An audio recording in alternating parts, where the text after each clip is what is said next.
Mister బచ్చన్తో grand entry ఇచ్చిన భాగ్యశ్రీకి మంచి అవకాశాలు దక్కుతున్నా సరైన సాలిడ్ హిట్ మాత్రం ఇప్పటి వరకు దక్కలేదు. విజయ్ దేవరకొండతో చేసిన పాన్ ఇండియా మూవీ కింగ్డమ్ తీవ్రంగా నిరాశపరిచింది.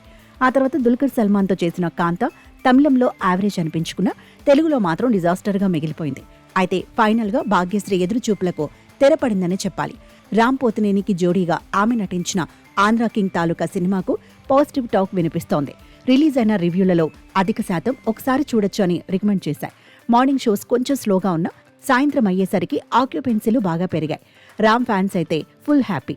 సినిమా లెంత్, క్లైమాక్స్ విషయంలో చిన్న చిన్న ఇష్యూస్ ఉన్నా కంటెంట్లో ఉన్న సోల్ ప్రేక్షకులకు బాగా కనెక్ట్ అయింది. అందుకే సినిమా బాగాలేదనే మాట అయితే ఎక్కడా వినిపించడం లేదు.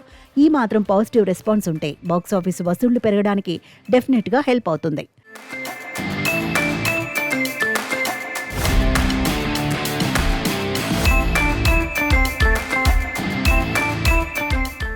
ఇక భాగ్యశ్రీ బోర్సే క్యారెక్టర్కు వస్తే ఇందులో కూడా పర్ఫార్మెన్స్కు స్కోప్ ఉన్న క్యారెక్టరే దక్కింది.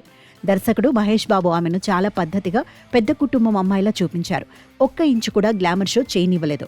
అలాగే సినిమాలో ఎక్కడా ఇబ్బంది పెట్టే సీన్స్ కానీ సాంగ్స్ కానీ లేవు. రామ్ భాగ్యశ్రీ మధ్య ఉన్న లిప్ లాక్ కూడా సన్నివేశం డిమాండ్ మేరకే ఉంది తప్ప అనవసరంగా ఇరికించినట్టు అనిపించదు. మొత్తంగా ఆంధ్ర కింగ్ తాలూకా ఏ స్థాయిలో బిగ్ హిట్ అవుతుందనేది ఇప్పుడే చెప్పలేం, కానీ కనీసం భాగ్యశ్రీకి చాలా కాలంగా దక్కని సక్సెస్ బ్రేక్ మాత్రం ఈ సినిమా ద్వారా లభించే అవకాశం ఉంది. ఈ సినిమా భాగ్యశ్రీ బోర్సేకు కేవలం ఒక సినిమా కాదు, ఆమె కెరియర్కు ఒక గేమ్ చేంజర్ అని చెప్పడానికి బలమైన కారణాలున్నాయి.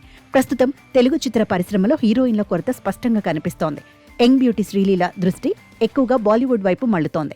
ఇటీవలి తెలుగులో చేసినవి ఆశించిన ఫలితాలు ఇవ్వలేకపోతున్నాయి. ఇక రష్మిక మందన అన్ని భాషలను బ్యాలెన్స్ చేస్తూ పాన్ ఇండియా స్టార్గా బిజీగా ఉంది. కేవలం తెలుగు ప్రాజెక్టులకే పరిమితం కావడం లేదు. మీనాక్షి చౌదరి ఈ రేసులో ఉన్నప్పటికీ ఆమె వెనుకబడింది. ఇలాంటి పరిస్థితుల్లో కొత్తగా నిరూపించుకునే నాయకులకు టాలీవుడ్ గోల్డెన్ ఆపర్చునిటీ ఇస్తోంది. ఈ గ్యాప్ను భాగ్యశ్రీ బోర్సే సరిగా వాడుకోగలిగితే ఆమెకు టాలీవుడ్లో ఉజ్వల భవిష్యత్తు ఖాయం.